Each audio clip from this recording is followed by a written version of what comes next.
মনপুরা দ্বীপ দিয়েই ভাগ্য বদলে যাচ্ছে বাংলাদেশের। চীনের কেন এত আগ্রহ? বঙ্গোপসাগরের মোহনা এবং মেঘনা নদীর বুকে অবস্থিত ভোলা জেলার একটি বিচ্ছিন্ন দ্বীপ মনপুরা। একসময় এই ভূখণ্ডের প্রধান পরিচয় ছিল প্রাকৃতিক দুর্যোগ, জলোচ্ছ্বাস আর সন্ধ্যার পর নেমে আসা ঘুটঘুটে অন্ধকার।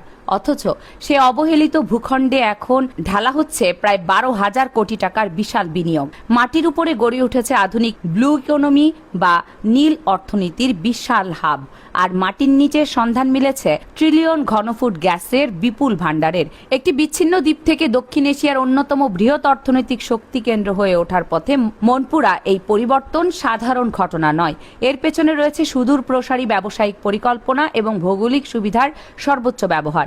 ভোলা জেলার মূল ভূখণ্ড থেকে প্রায় 80 কিলোমিটার দূরে অবস্থিত মনপুরায় রয়েছে দীর্ঘ এবং রোমাঞ্চকর এক ইতিহাস। সরকারি নথি এবং স্থানীয় ঐতিহাসিকদের তথ্য মতে আজ থেকে প্রায় 800 বছর আগে এই দ্বীপে প্রথম জনবসতি গড়ে ওঠে। অষ্টাদশ শতাব্দীতে বঙ্গোপসাগরে এই রুটটি পর্তুগিজ জলদস্যুদের অন্যতম প্রধান আস্তানা হিসেবে ব্যবহৃত হতো। মনপুরা নামটির পেছনে ইতিহাসটাও বেশ ঘটনাবহুল। স্থানীয় জনশ্রুতি এবং নথিপত্র থেকে জানা যায়, মনগাজী নামে এক প্রভাবশালী ব্যক্তি প্রথমে এই দ্বীপটি ইজারা নিয়েছিলেন। পরবর্তীতে এক বাঘের আক্রমণে তার হয়। সেই মনগাজীর নামানুসারে এই ভূখণ্ডের নামকরণ করা হয় মনপুরা। ব্রিটিশ শাসনামল থেকেই 3 দিকে মেঘনা নদী এবং একদিকে বঙ্গোপসাগরের উপস্থিতির কারণে এটি একটি গুরুত্বপূর্ণ নৌ বাণিজ্যিক চেক পয়েন্ট হিসেবে পরিচিত ছিল।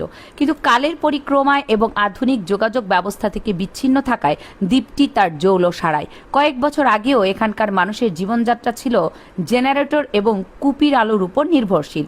মনপুরার এই নীরব ও অন্ধকারাচ্ছন্ন চিত্রটি পুরোপুরি বদলে যায় একটি যুগান্তকারী পদক্ষেপের মাধ্যমে। নদীর তলদেশ দিয়ে সাবমেরিন কেবল প্রযুক্তির মাধ্যমে জাতীয় গ্রিডে বিদ্যুৎ সরাসরি এই দ্বীপে নিয়ে আসা হয়।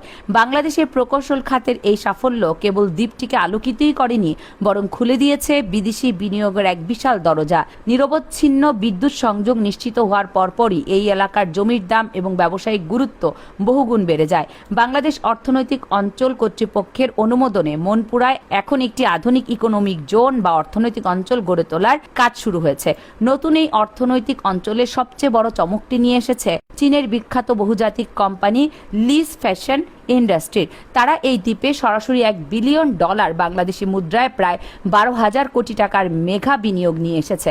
তাদের মূল লক্ষ্য হল মনপুরাকে একটি স্বয়ংসম্পূর্ণ ও অত্যাধুনিক শিল্প নগরীতে পরিণত করা। এই মেঘা প্রকল্পের আওতায় বিশাল এলাকা জুড়ে গড়ে তোলা হচ্ছে টেক্সটাইল শিল্প, তৈরি পোশাক কারখানা এবং অত্যাধুনিক মৎস্য প্রক্রিয়াকরণ শিল্প। বিদেশি বিনিয়োগকারীরা ঢাকা বা চট্টগ্রামের মতো বড় শহরগুলিকে বাদ দিয়ে কেন এই বিচ্ছিন্ন দ্বীপ বেছে নিলেন, তার একটি বড় ব্যবসায়িক কারণ রয়েছে। বঙ্গোপসাগরে একেবারে কাছাকাছি হওয়ায় এই শিল্প নগরীতে উৎপাদিত পণ্য খুব সহজেই সরাসরি বড় সমুদ্রগামী জাহাজে তুলে বিদেশে রপ্তানি করা সম্ভব।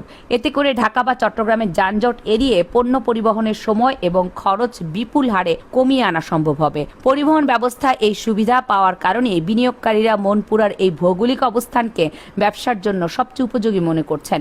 মনপুরার মূল সম্ভাবনা কেবল মাটির উপরেই সীমাবদ্ধ নেই, আসল সম্পদ লুকিয়ে রয়েছে এই ভূখণ্ডের গভীরে। রাষ্ট্রীয় তেল গ্যাস অনুসন্ধান প্রতিষ্ঠান বাপেক্স ইতিমধ্যেই মনপুরা এবং এর আশেপাশের এলাকায় 3D সিসমিক বা ত্রিমাত্রিক ভূকম্পন জরিপ শুরু করেছে। ভূতত্ত্ববিদদের প্রাথমিক উপাত্ত অনুযায়ী ভোলা, শাহবাজপুর এবং ভোলা নর্থ গ্যাস ক্ষেত্রের ভূতাত্ত্বিক গঠনের সাথে মনপুরার মাটির নিচের কাঠামোর ব্যাপক মিল পাওয়া গেছে।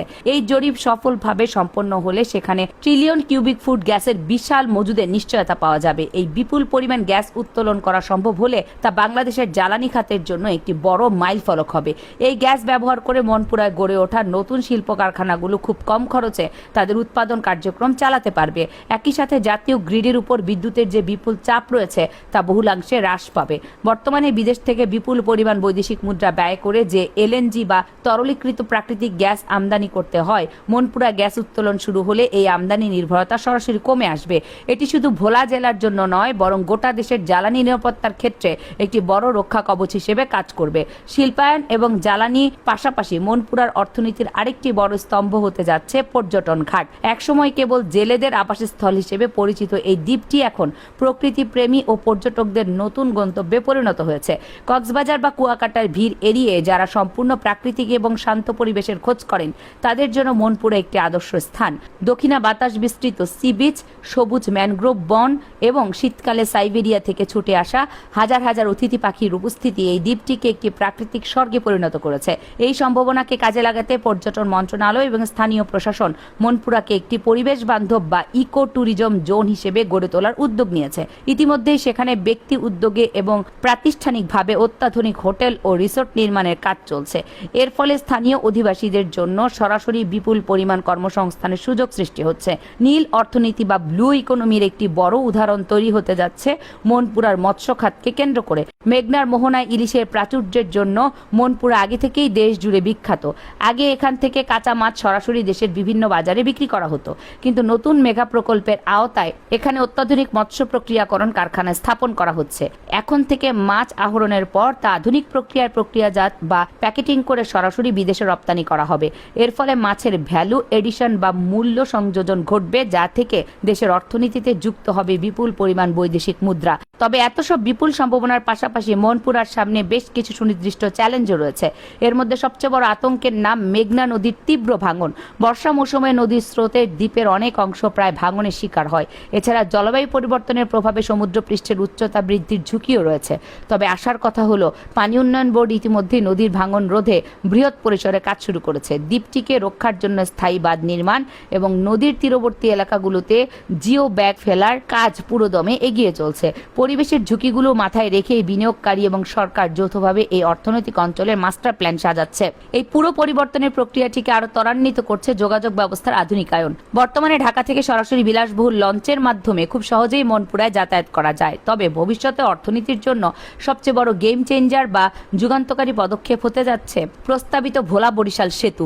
সরকারিভাবে এই সেতুটি নির্মাণের সমীক্ষা বা পরিকল্পনা চলছে। সেতুটি নির্মিত হলে ভোলার পাশাপাশি মনপুরার সাথেও মূল ভূখণ্ডের সড়ক যোগাযোগ শতভাগ নিরবিচ্ছিন্ন হবে। পদ্মা সেতু যেমন দেশের দক্ষিণাঞ্চলের অর্থনীতিতে সরাসরি প্রভাব ফেলেছে, ভোলা বরিশাল সেতুটিও মনপুরার শিল্পায়ন এবং পণ্য পরিবহনে ঠিক তেমনই এক বিপ্লব নিয়ে আসবে। তখন ঢাকা থেকে সরাসরি ট্রাকে করে কাঁচামাল মনপুরায় পৌঁছাবে এবং সেখান থেকে প্রস্তুতকৃত পণ্য সারা দেশে ছড়িয়ে দেওয়া সম্ভব হবে। সব মিলিয়ে মনপুরা এখন আর কোনো অন্ধকার বা অবহেলিত দ্বীপের নাম নয়। বিদ্যুৎ, প্রাকৃতিক গ্যাস, মেগা ইন্ডাস্ট্রি এবং পর্যটন, এই চারটি শক্তিশালী ভিত্তির উপর ভর করে মনপুরা দ্রুত গতিতে সামনের দিকে এগিয়ে যাচ্ছে। একসময় নিস্তব্ধ এই ভূখণ্ড খুব শিগগিরই বড় বড় কারখানার উৎপাদন কার্যক্রম, ব্যস্ত সমুদ্র বন্দর এবং পণ্যবাহী বিশাল জাহাজের পদচারণায় মুখর একটি আধুনিক বাণিজ্যিক শহরে রূপান্তরিত হতে যাচ্ছে। আগামী কয়েক বছরের মধ্যে এই দ্বীপের চেহারা এমনভাবে পরিবর্তিত হবে যা দেশের সার্বিক জিডিপি বা মোট দেশজ উৎপাদনে একটি বড় ভূমিকা রাখবে। আন্তর্জাতিক বিনিয়োগকারীদের সরাসরি ফান্ডের প্রবাহ এবং সরকারি অবকাঠামোগত উন্নয়ন প্রমাণ করে মেঘনার বুকে ভেসে থাকা এই মনপুরা দ্বীপটি আগামী দিনে বাংলাদেশের উদীয়মান অর্থনীতির এক নতুন পাওয়ার হাউস বা চালিকা শক্তি হিসেবে আত্মপ্রকাশ করতে যাচ্ছে। কামরুন নাহার, রাখি, কেএনআর মিডিয়া।